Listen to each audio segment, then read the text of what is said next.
আমি মোহাম্মদ মেহেদী হাসান, সহকারী শিক্ষক, যশোর মাধ্যমিক বিদ্যালয়। এই করোনাকালীন সময়ে সমস্ত স্কুল কলেজ বন্ধ থাকার কারণে শিক্ষার্থীরা তাদের পাঠে মনোযোগ হতে পারছে না বিধায় বাংলাদেশ সরকারের বোর্ড কর্তৃক নির্দেশনা মোতাবেক যে অনলাইন ক্লাস প্রদানের যে ব্যবস্থা চালু করেছে তারই ধারাবাহিকতায় রক্ষার্থে এবং শিক্ষার্থীদের পাঠে মনোযোগী করার উদ্দেশ্যে আমরা এই ইংরেজি ক্লাস নিয়ে তাদেরকে একটু মনোযোগী করার আমরা চেষ্টা করছি। প্রিয় শিক্ষার্থীরা, তোমরা সবাই আশা করি ভালো আছো এবং বাড়িতে অবস্থান করছো। তোমাদের মনোযোগ আকর্ষণ করার জন্য আমার এই ক্লাসটা আমি বোর্ডে 3টা সেন্টেন্স লিখেছি। এই 3টা সেন্টেন্সে 3টা সময়কে উল্লেখ করা আছে। আমরা যখন কোনো কথা বলি বা কোনো কাজ করি কোনো না কোনো সময়কে নির্দেশ করে কথা বলি, আর সেই সময়টাকে নির্দেশ করে এখন এটা ভাবের মধ্যে সেই রূপটি নিহিত বা নির্দেশিত থাকে। তারই ধারাবাহিক 3টা সেন্টেন্স লিখেছি। এই 3টা সেন্টেন্সে 3টা সময়কে উল্লেখ করছে। আই ইট রাইস, আমি ভাত খাই। আই হ্যাড রাইস, আমি ভাত খেয়েছিলাম। আই শ্যাল ইট রাইস, আমি ভাত খাবো। এই 3টা সেন্টেন্সে 3টা সময়কে নির্দেশ করে। আর এই সময়কে যদি নির্দেশ করা হয় তাহলে তোমরা নিশ্চয়ই বুঝতে পারছো বা বোধগম্য হচ্ছে যে 3টা সেন্টেন্স যখন নির্দেশ বা সময়কে যখন নির্দেশ করে তখন এটা কি কোন বিষয় করে ওটা আলোকপাত করা হয়। হ্যাঁ, তোমরা ঠিকই বলো, সেটা হচ্ছে একটা টেন্স, অর্থাৎ টেন্স কোনো সময়কে নির্দেশ করে। সেই জন্য আমরা এই 3টা সেন্টেন্সের মাধ্যমে তোমাদের টেন্সটাকে বা টাইটেলটাকে বা শিরোনামটাকে আমরা এখানে উপস্থাপন করার চেষ্টা করেছি।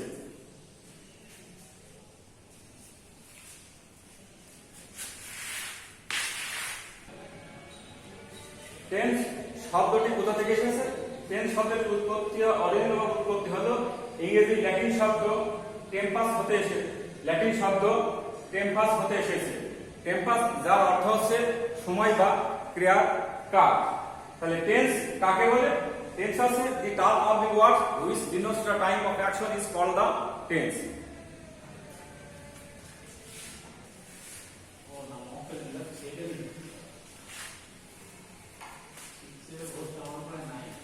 সংজ্ঞা: ক্রিয়া নিষ্পন্ন হওয়ার সময়কে ক্রিয়ার কাল বা টেন্স বলা হয়। There are classification of tense. There are 3 kinds of tense. Tense 3 প্রকার: present tense, past tense, future tense, present tense, past tense and future tense. বর্তমান সময়ে কোনো কাজ করা হয় বা হচ্ছে এরূপ বোঝালে তখন প্রেজেন্ট টেন্স বলা হয়। যেমন I eat rice, I catch the fish, I play football etc. Past tense পূর্বে কোনো একটি কাজ আরম্ভ হয়ে কিছুক্ষণ ধরে চলেছিল বা সম্পূর্ণ হয়েছিল এরূপ যখন বোঝানো হয় তখন তাকে বলা হয় প্রেজেন্ট পাস্ট টেন্স। যেমন he caught the fish, they played football. Future tense ভবিষ্যতে বা আগামীতে বা পরবর্তীতে কোনো কাজ করা হবে এরকম বোঝায় তখন ফিউচার টেন্স বলা হয়। যেমন I shall play football, he will go home, he will read the book ETC. Classification of present tense. Present টেন্সকে আবার 4 ভাগে ভাগ করা হয়: present indefinite, present continuous, present perfect tense, present perfect continuous tense. Present indefinite টেন্সের উদাহরণ: I play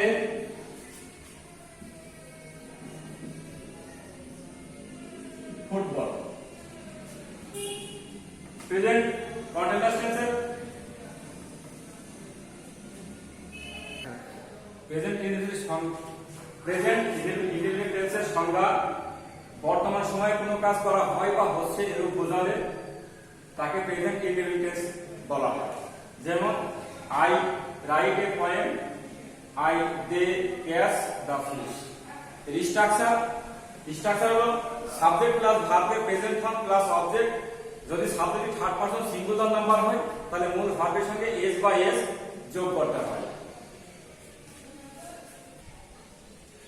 তাহলে present indefinite টেন্সের বাংলা সিদ্ধান্ত হয়ে যাচ্ছে বাংলা ক্রিয়ার শেষে এ, উন্তুস্থ, অ, হর্ষই ইত্যাদি যুক্ত থাকে। যেমন সালাম বাড়ি যায়, সালাম বাড়ি যায় বাংলা ক্রিয়ার শেষে কি আছে? উন্তুস্থ আছে, এখানে উন্তুস্থ আছে, এখানে উন্তুস্থ আছে। সে ভাত খাবে, বাংলা ক্রিয়া শেষে কি আছে? বে আছে, এখানেও বে আছে, এই জায়গাতে বেতে কি হয়? এ হয়, ইত্যাদি যুক্ত আছে। Present continuous tense. Present continuous tense বলতে আমরা বুঝি যে বর্তমান সময়ে কোনো কাজ চলছে বা হইতেছে এরকম বোঝালে তাকে প্রেজেন্ট কন্টিনিউয়াস টেন্স বলা হয়। Example, they are playing football, he will eating rice. Structure, subject plus person অনুযায়ী এম ইজ আর এবং মূল ভার্বের সাথে আই ইজ প্লাস অবজেক্ট। বাংলা চেনার উপায়, বাংলা ক্রিয়া শেষে তেসো, তেসে, তেসি, তেসে, তেসিস, সি, স, সে ইত্যাদি যুক্ত থাকে। যেমন শহীদ কাজ করিতেছে, সে বাড়ি যাইতেছে। Present perfect tense. Present perfect টেন্সের সংজ্ঞা হলো যে বর্তমান কোনো কাজ কিছুক্ষণ সময় ধরে আরম্ভ হয়েছে এবং তার ফল এখনো এইমাত্র শেষ হলো কিন্তু তার ফল এখনো বিদ্যমান, তখন তাকে বলা হয় present perfect tense. Present perfect টেন্সের বা স্ট্রাকচার কি? প্রেজেন্ট পারফেক্ট টেন্সের স্ট্রাকচার সাবজেক্ট প্লাস সাহায্যকারী ভার্ব হ্যাভ হ্যাজ প্লাস মূল ভার্বের পাস্ট ফর্ম প্লাস অবজেক্ট। যেমন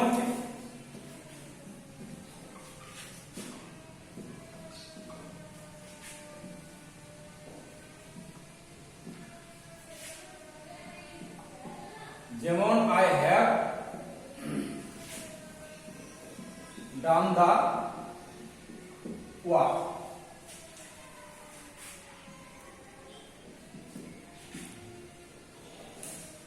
He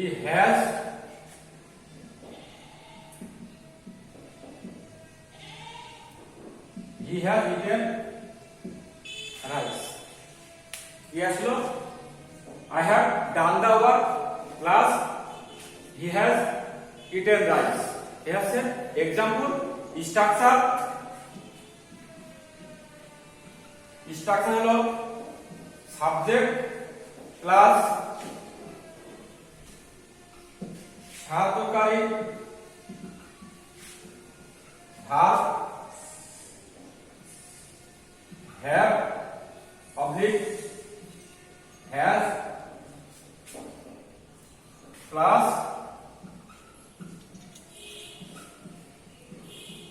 মূল ভার্বের পাস্ট ফর্ম প্লাস অবজেক্ট। বাংলায় চেনার উপায়,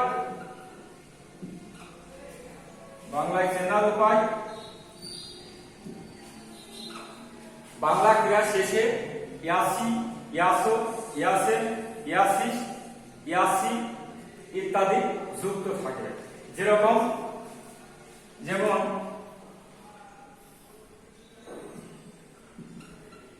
ইয়াসো, ইয়াসি, ইয়াসিস, ইয়াসেন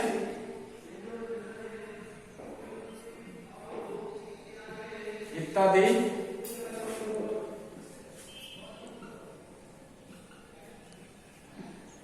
যুক্ত থাকে। যেমন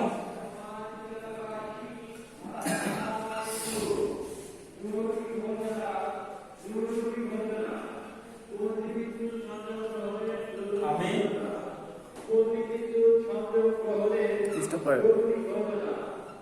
বাড়ি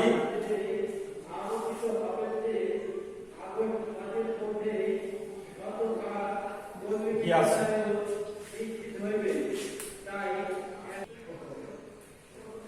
প্রেজেন্ট পারফেক্ট কন্টিনিউয়াস টেন্স কোন একটি কাজ অতীতকালে আরম্ভ হয়ে এখন পর্যন্ত চলিতেছেন এরূপ বোঝায় তখন তাকে প্রেজেন্ট পারফেক্ট কন্টিনিউয়াস টেন্স বলা হয়।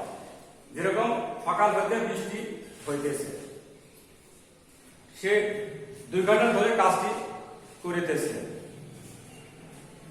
Structure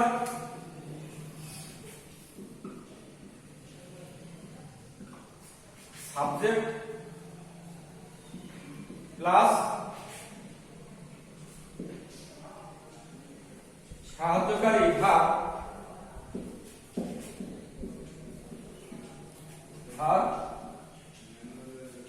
have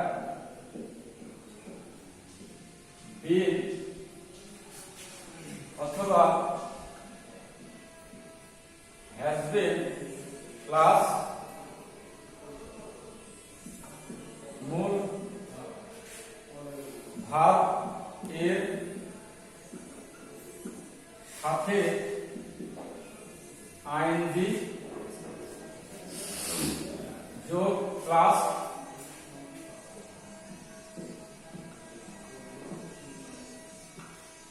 object plus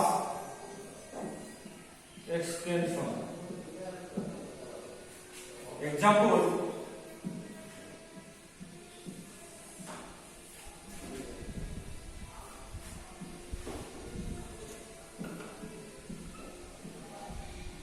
I have been reading the book.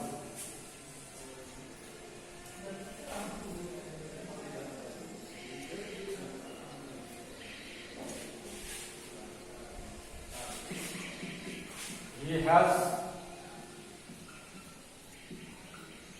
been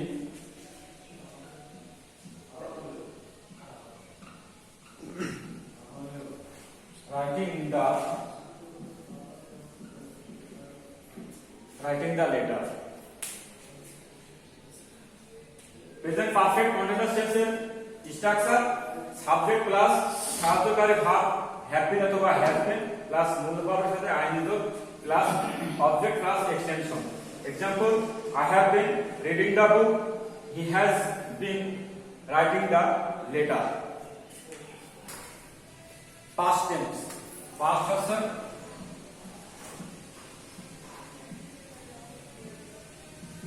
অতীতকাল। Past tense বলতে আমরা বুঝি যে কোন একটি কাজ অতীতকালে সম্পূর্ণ হয়েছিল বা হয়েছে এরূপ হলে তখন আমরা পাস্ট টেন্স বলা হয়। পাস্ট টেন্সকে আবার চার ভাগে ভাগ করা হয়: past indefinite, past continuous, past perfect, past perfect continuous tense.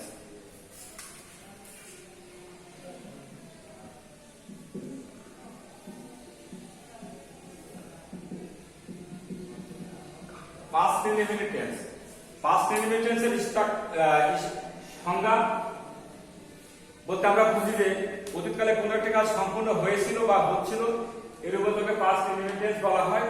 Past indefinite টেন্সের স্ট্রাকচার সাবজেক্ট প্লাস মূল ভার্বের পাস্ট ফর্ম প্লাস অবজেক্ট।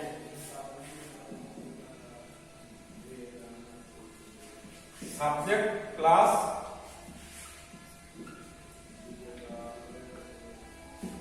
মূল ভাব এর past form plus object. Example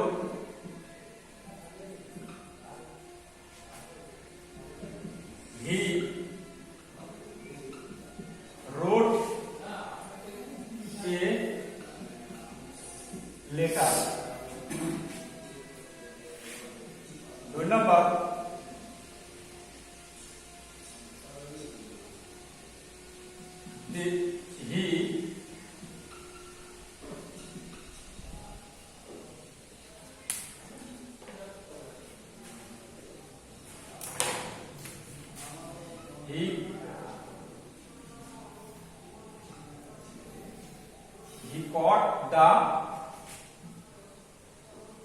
he caught the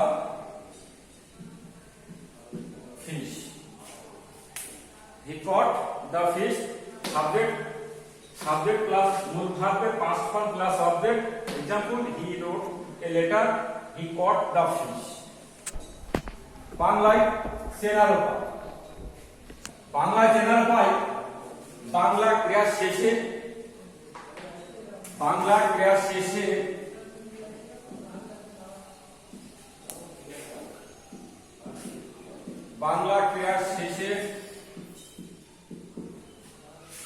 ল, লে, লা, লাম, লেন ইত্যাদি যুক্ত থাকে। যেরকম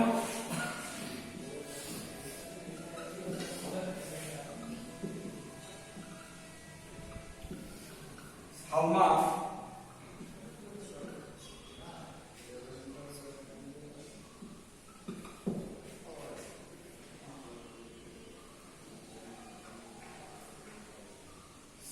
বাড়ি